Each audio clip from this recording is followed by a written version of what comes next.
China's third and most advanced aircraft carrier, the Fujian, hull number 18, is expected to enter service by the end of 2025, marking a milestone in the modernization of the People's Liberation Army Navy plan.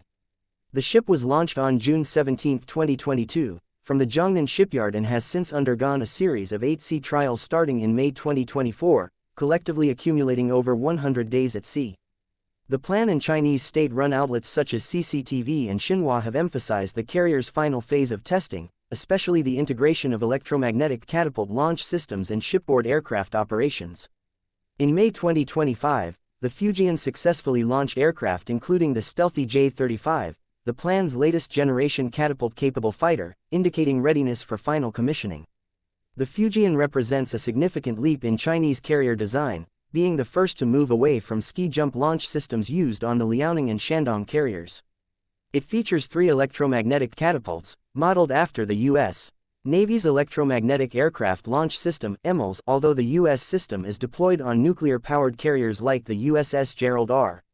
Ford. Fujian is the first conventionally powered aircraft carrier in the world to integrate such a launch system. However, without nuclear propulsion, its operational reach, endurance, and sortie generation capacity are inherently constrained compared to U.S.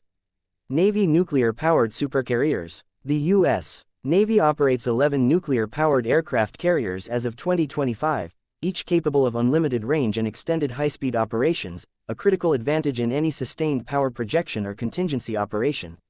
The Fujian has a full load displacement of over 80,000 tons, putting it in the weight class of U.S. Kitty Hawk-class carriers from the Cold War era. While impressive in regional terms, it still falls short of the U.S. Nimitz and Ford-class carriers, which displace over 100,000 tons. The ship's air wing is expected to consist of a mix of fixed-wing fighters such as the J-15T and J-35, electronic warfare aircraft like the J-15D, airborne early warning aircraft likely the KJ-600, and potentially unmanned aerial vehicles. The J-35, a twin-engine stealth fighter, is still undergoing developmental testing and lacks verified operational deployment. By contrast, the U.S. Navy already fields the F-35C Lightning II, a fifth-generation carrier-based stealth fighter that has reached initial operational capability and has been deployed aboard multiple aircraft carriers since 2021. The U.S. Navy's F-35 program also benefits from decades of stealth aircraft experience, global logistical support, and superior battle-proven avionics and sensor fusion systems. The J-15, a heavily modified derivative of the Russian Su-33, remains the plan's mainstay for carrier operations. It has been adapted for catapult operations in the J-15T variant and supplemented by the J-15D electronic warfare model, mirroring capabilities the U.S. Navy has fielded for decades with the EA-18G Growler. While Chinese aircraft represent evolving capabilities, they lack combat experience and remain unproven in joint operations. Additionally, China's carrier-based airborne early warning program lags behind the U.S.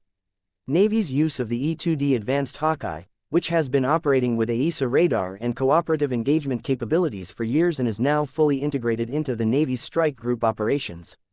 Electromagnetic compatibility testing, power systems optimization, and integration of shipboard electronics have been key focuses of Fujian's trials.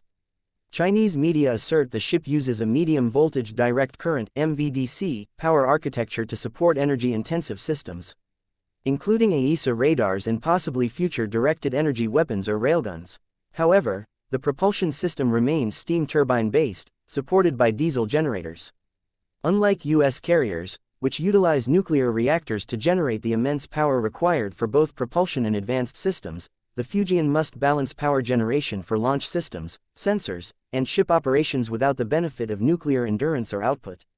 This represents a long-term limitation that could influence operational tempo and combat sustainability.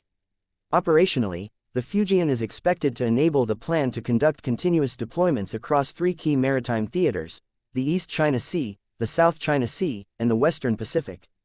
The Chinese Navy's ambition to implement a 3-carrier cycle mirrors long-standing U.S. Navy operational concepts, where 1 carrier is deployed, 1 is in training or pre-deployment, and 1 is undergoing maintenance. The U.S. Navy, however, maintains 11 nuclear-powered carriers plus 9 large-deck amphibious assault ships capable of fixed-wing operations with F-35Bs, giving the U.S. far superior flexibility and global presence. Moreover, U.S. Navy carrier strike groups are supported by a global network of bases, allies, logistics infrastructure, and over 300 combat ships, enabling far greater strategic reach and deterrence capability than the plan can currently project.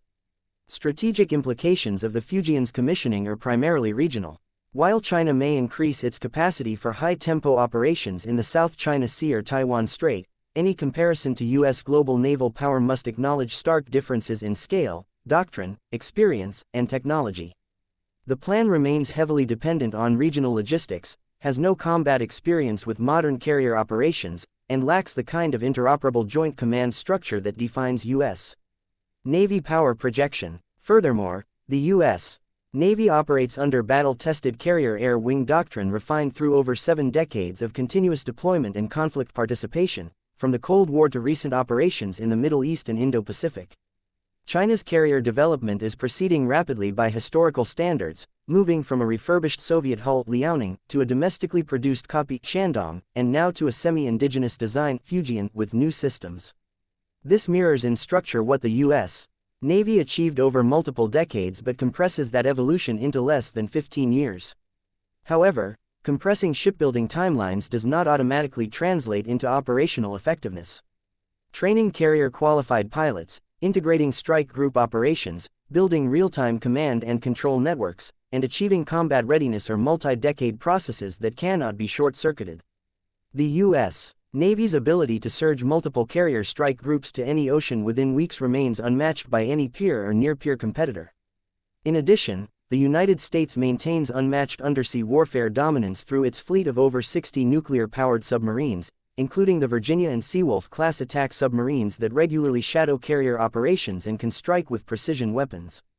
While China is expanding its submarine fleet, its noise levels, sonar, weapons range, and crew training have not reached parity with the U.S. submarine force. Moreover, U.S. carriers operate within a network-centric warfare environment supported by space, cyber, and air superiority elements that China is still attempting to replicate.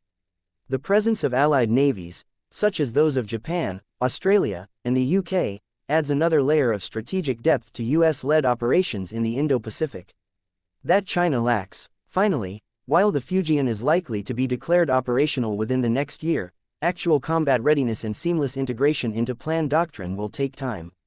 U.S. defense planners continue to monitor China's naval advancements, but there is clear confidence in the enduring superiority of U.S. naval power. U.S. carrier strike groups have global reach, hardened logistics chains, and unparalleled power projection capability that remains the cornerstone of deterrence and allied reassurance in the Indo-Pacific and beyond.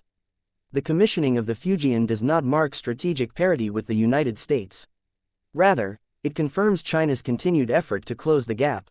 But the U.S. Navy retains a commanding lead in every relevant metric: number of carriers, operational tempo, nuclear propulsion, advanced aviation platforms, integrated joint warfare capability, global base access, allied support, logistics capacity, technological advantage, and wartime experience. While the Fujian is an important step for the plan, it will take decades, not just hardware, for China to approach the global naval presence and warfighting capacity that the United States has maintained consistently since World War II.